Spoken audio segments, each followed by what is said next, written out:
Right. What is up, YouTube? Hope you guys having a wonderful day. I've been coming across a lot of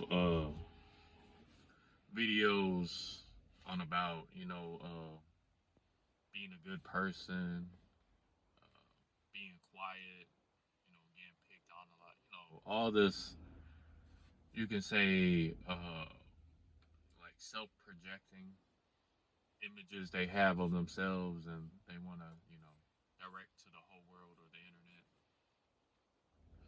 internet. And I was like, personally for me, I've always just accepted the fact that there's always going to be good and evil in this time and world, regardless how you see, um, regardless how you see it, wherever you go, and it don't matter.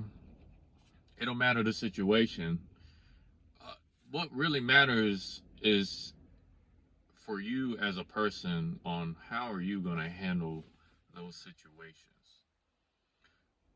Because I've witnessed many times in my life where I've been picked on because of the fact that I'm very, you could say, introverted,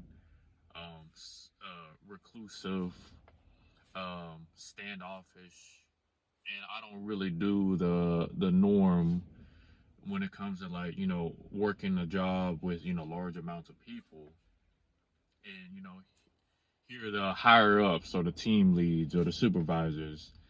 I mess up one time and all of a sudden it's like I robbed the system, or I'm set an example that's gonna lead that's gonna make everybody do the same thing. So instead of going after the person who's actually the problem or issue, they come after me. And I get it. I'm in that office. I'm like, look, man, like I don't really care. This is a job. There's like another job around the corner. And you can say whatever you want. You can do whatever you want. Just don't physically harm me. Don't don't get in my face about small things that don't really mean anything. And I just sit there. I take it because they gotta show their authority figure. They gotta be they gotta tell you that you're in the wrong. Put your self-esteem in lower your self-esteem, just so that way they're in control of the situation. And I just sit there blank with a blank expression, like, when is this gonna end? Is he gonna fire me? Like, that's really all going through my head. And then at the end, you know, depending on what they say or what they want to do, usually is they'll either suspend me, write me up, or just let me go on my day. And in the corner of my eye, I got my supervisor just staring me down, just so that way he can get just so that way his boss can get another perspective and set of eyes. Set of eyes on, is he telling the truth?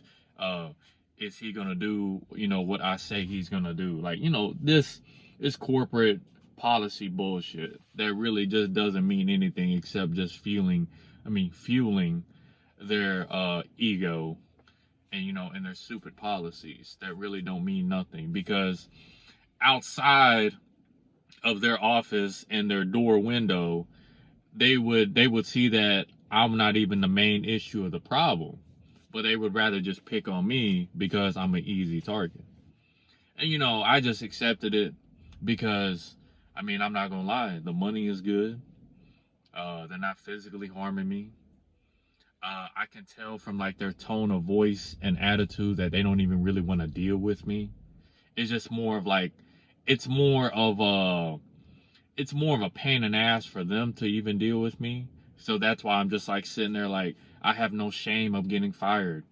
Cool, I'll take responsibility for breaking the policies that don't mean nothing to me or my self-esteem. I'm just here to make money. Like, come on.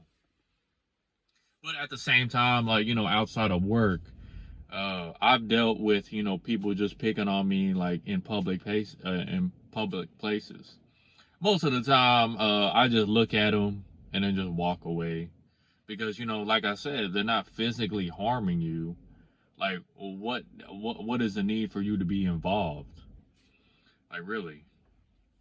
And then, if they are physically harming you, that's when, you have to, like, step your boundaries and, let them know, like, hey, like, I didn't appreciate you, coming into, my circle, my bubble, and I would like that not to happen in the near future. Like, it's really up to you, how much of self-respect or how much you see yourself as a person. Because when I seen this video about that, how good people are treated bad and bad people are treated good, I seen another perspective also off of I think what's his name, Legion of Men or something like that. I've been watching a lot of his videos lately on his perspective and how he watches videos. He's very emotionally mature, very insightful when he breaks down these videos, and I agree.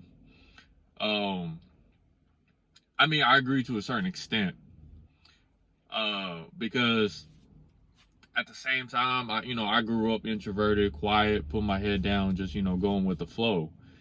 Now, present day, it's kind of like helped me out because it's kind of shaped my attitude towards, like, going into environments with large people, or going into a job, or dealing with people, customers, you know, everyday stuff. You know what I'm saying? So that's why I'm not really like taking it too serious. But also, I really do think this world is very superficial. The way how you look, the way how you talk, and yeah, the way how you look, the way how you talk, the way how you present yourself shows a lot to the world and to the people that view you as a person. So I'm not gonna lie, like, at my job, I'm kind of like, I don't know, I'm kind of cocky, as what people say, because I just like, I'm very standoffish. If I don't have to deal with you, I don't talk to you, and I don't really talk. I really observe more. And like, the only time you ever hear me talking is if like I need you to do something, or I'm asking you for help. Like, it's like really like straight to the point, simple. Like, nothing extra and nothing less. In other words, I'm doing my job to a certain extent, because there's days where I don't want to come in here. There's days I want to come in here. I'm not feeling it, but I'm kind of going through the motions. Like, I'm on autopilot. But at the same time, it's like, okay, whatever. Oh, we got a new guy. Oh, he, and depending how he lasts, or my bad, new person. Depending how they last, I usually introduce myself somewhere or another. But I mean, that's about it. Like, job, everyday life, it's very simple. But for the most part, good people are treated horribly and bad people are treated good. I think when it comes to that, honestly, because he did make a valid point. This is what gives me value, and and gives me the knowledge that I'm in the right direction. I met a lot of manipulative people in my life, and they were some like straight pieces of shit. And the ignorance of these people was crazy to me. But at the same time, I kind of directed that judgment to something else. Like, I was like, you know what, I'll give you the benefit of the doubt. And then come to find out, I start like seeing the signs or the symptoms, and I'm like, damn. Like, all these people that I've came across, I'm not really cool with, or they didn't want to be cool with me. Damn, they were really some manipulative people. And then, there were some cases where, like, like I said, you give them the benefit of the doubt. Then next thing you know, you got a phone call in the middle of the night, and they're giving you a problem that's not even your problem. So it's it's real out here, when you're a good, humble person, because manipulative people don't qualify as good as a person, or I mean, my bad. Manipulative people are very lost out here. Whether they see it or not, Because I ain't gonna lie to you guys. Being manipulative is very like draining. It's not fulfilling. That's one thing I don't understand about toxic manipulative people. It's almost as if like they're running on chaos and adrenaline 24/7. I used to be an adrenaline junkie, but then over time, I learned the science, I learned the health, and it's not very good for you. It can really be very impactful to your health down the road. Like, I'm talking like 5 to 10 years, cutting your age span. But you know, life is not certain. Tomorrow's not promised. But who knows? But for the most part, do good people get treated horribly? I say good. I say nice guys get treated horribly. Self-respecting good people don't, because they know that this isn't the all be all. This is just this is just an obstacle that they have to deal with being a good person. So, oh well. But hope you guys having a wonderful day. I'll see you guys later.